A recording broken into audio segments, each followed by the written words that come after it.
What, you expect me to talk? No, Mr. Bond, I expect you to die!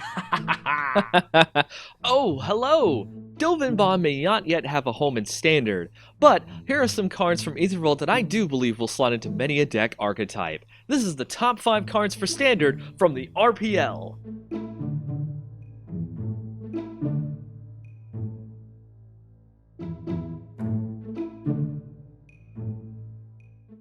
Alright, let's go ahead and start with number 5, Barrel, Chief of Compliance. This card is straight value. A 1/3 for 2 mana allows you to drop him without fear of death except from the format's heaviest hitting removal, being Incendiary Flow, Fatal Push, or cards like that.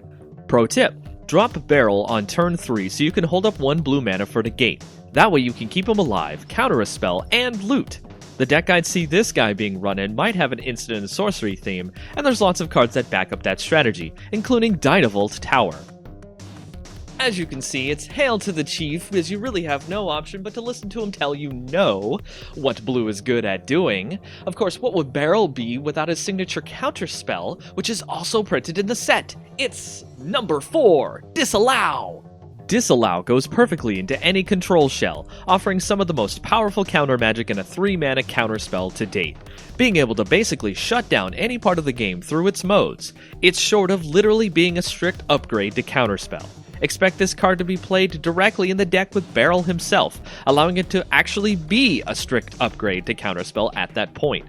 Expect to see this card alongside Void Shatter for counterspell fun times.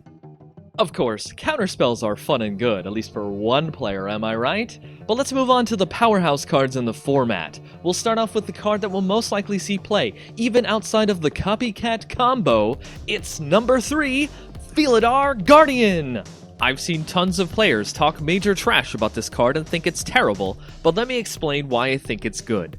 Outside of the Saheeli Rai combo, you'll be able to blink a land, and it's just generally a solid body. Fatal Push has to revolt to get it out of there, and most burn and removal can't touch it. It's just a better card than most people think. With that, let's get into the 2 cards I believe will be seen near the top of every list on decks that can run them. Smugglers Chopper. May it fly ever in our skies and Frontier and other formats is banned.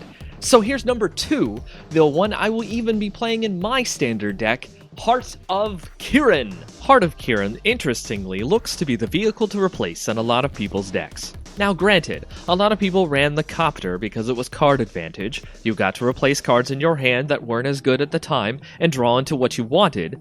In other decks, more aggro decks, they can handle that and will love Heart of Kiran for being a Vigilance 4/4 vehicle, allowing them to smack down planeswalkers with even greater frequency.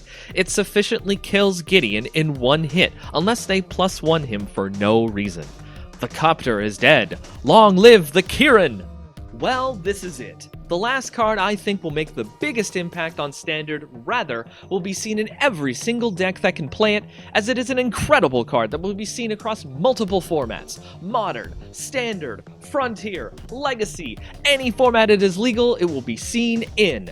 That card is the number 1 card from Aether Revolt for Standard, Fatal Push! Wasn't it obvious? Fatal Push is an amazing, incredible card. At 1 mana, you get a removal spell that hits tons of threats and problems. Tarmogoyf, manlands, vehicles, tokens, you name it. If you hit the Revolt, you get up to 4 converted mana costs to kill as well. It's super versatile, and being compared to even the Great One himself, swords to plowshares. Well, that's it for the top 5 cards in Standard. Did yours make the list? Let me know in the comments below what you think, and of course like and subscribe if you want more from the RPL. Thanks for watching, Observer!